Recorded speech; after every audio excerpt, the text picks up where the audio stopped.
Matthew wasn't a disciple of Jesus. Yes, he Mark, was. what I mean, Mark. I'm sorry, Mark wasn't a disciple of Jesus. Correct. Matthew was. Matthew, he witnessed the miracles of Jesus, the parables, the Okay. explanations. How does So this look, prove Islam? no, this is the thing, though. This is the thing. The thing is, Matthew copies verbatim 70% of the text out of Mark into his gospel. Okay, how does As this the prove Luke, Islam? as the Luke's, right? Now, which means How does what? this prove Islam? I'm about to get down to all of that. Let me finish. Now you really want a conversation. Let's go. Now, look, which means what? They use Mark as a template for what they write. Now, the Okay. question is this. Okay, so what is your conclusion? The question is this. Why would a man who was with Jesus need to go ask a man who was not with Jesus, what did he say? Okay, cool. You disproved Christianity. Now, why is Islam true? No. Can you answer that? No, because that's not the question at hand. You're trying to shift topics because you know you cannot prove your religion.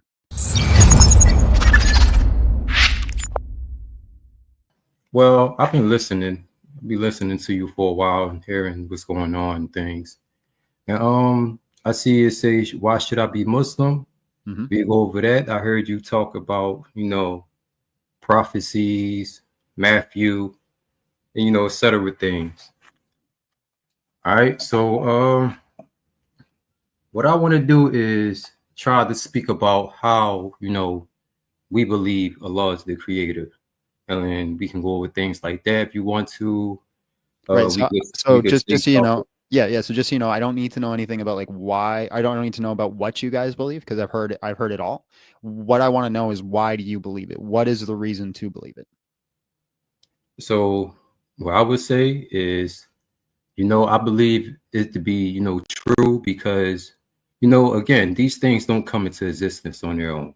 That's first and foremost. And I believe we all can agree to that. Okay. So for me to show you how does Well, Islam, I could simply say that everything always existed. yeah, you could say that, but then you have to prove that. Like how Well, I will have to prove. I don't have to prove that, right? And the reason I don't have to prove that is because so far we're both making a positive claim. So if we both make a positive claim, we have a burden of proof. But the thing is, we don't just get to default to God. We don't just get to say, hey, there is a God, and if I say there isn't, then you say I have to prove it.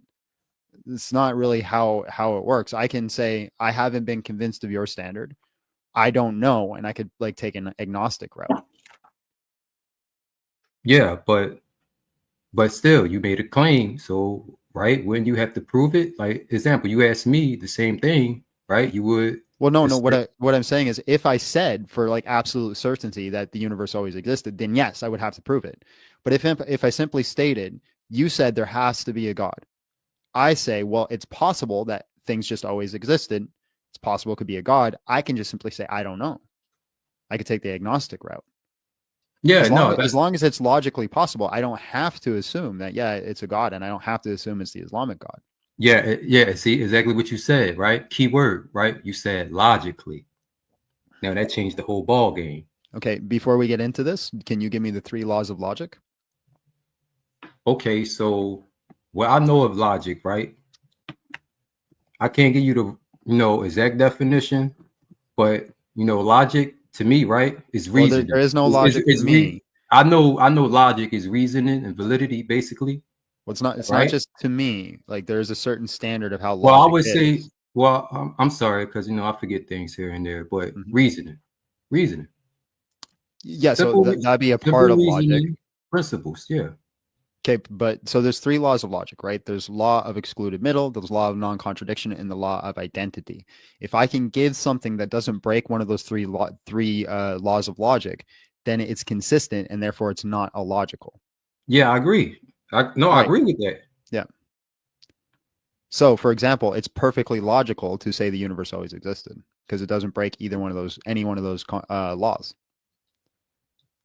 Yeah, but how does it exist? I don't That's need to know. I don't need to know the mechanism. I could see, just say it's possible. but that wouldn't be logical, brother. That would not No, be no. logical. If I simply stated that it's a brute fact, that would be illogical. I'm simply stating I don't know, right? And you're stating, well, you have to believe in God and the Islamic God. Why can't I just say I don't know? Why do I have to believe Because the Islamic God? Because you'll be taking the metaphysical route, brother. Okay? You actually will be leaving logic and you'll be entering the realm, right, of metaphysics, okay? To prove that. You're not answering my question. Why do I have to believe in the Islamic God? No, I'm answering. I'm answering, right? I'll get to that right after this, right? Because you're basically using a metaphysical, like example, right? If I ask you right now, right, can you bring me you using science and metaphysics, right, to prove your point that's not logical, right? That'll be metaphysical. So if I ask you, right, like I say, yo, I'm sorry, what's your name, brother? I never knew your name. John. John. All right. So John, I say, right, I ask you, I say, yo, John, can you bring me, scientific proof that your conscience exists? Can you? No, And why? I don't know. Why can't I? Because this is why, brother. Every scientist in the world will tell you, okay, that science cannot even prove our consciousness. They will not say that. No, they say we haven't done it yet. That they won't say they can't. Meaning, hold on. You got something wrong there. They're not going to say they can't. They say they haven't done it yet. Just like 1,000 years ago, we didn't have any evidence of God particles, but now we do. Right? It's very possible. It's logically possible that in 1,000 years we will be able to prove the human conscious experience. no. So Why not? So I'll say that'll be incorrect again because they are yet to prove it. Okay, so 1,000 years ago, when they haven't proved the God particle, did that mean the God particle didn't exist? No, but the fact is that they all believe to this day that you cannot prove your consciousness. No, that's not true. With science. It's still not true. That's why they don't say that. No, so again, I'm going to stop you because they don't say that. They say they haven't. They're not saying they can't, they will never be able to. Science is not allowed to make that claim. No, so why do you think it said that? Why do you think it said that? But hold on. You do know scientists are not allowed to make the claim we can never. They're not allowed to do that. Just like they can't make the claim that it's absolutely true. Scientists study things and then they offer a hypothesis and they offer the best theory. And the best theory that stands forward, they hold to until new information comes that changes the theory or changes the hypothesis. It's not concrete. It's not this is absolute or this is they're not Sith. They don't deal in absolutes. Yeah. Okay. So what I'm saying, brother, is metaphysical things, right? That's why they had to study what it's called? The heart of consciousness. This is the real study that all scientists believe in. It's called the heart of consciousness. You cannot prove with science that your consciousness exists. And all right, so again, I've refuted that. I'm leaving that. Hold on, no. I've refuted that 3 or 4 times, and you just keep saying it like it's an absolute fact.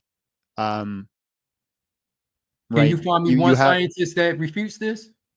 One. So again, scientists don't make claims of absolutes. They don't say we cannot do something. Simply stating we haven't discovered it yet doesn't mean we will never discover it. Right? Just like 1,000 years ago, they haven't discovered the God particle, or they didn't discover quantum mechanics. They discovered it now.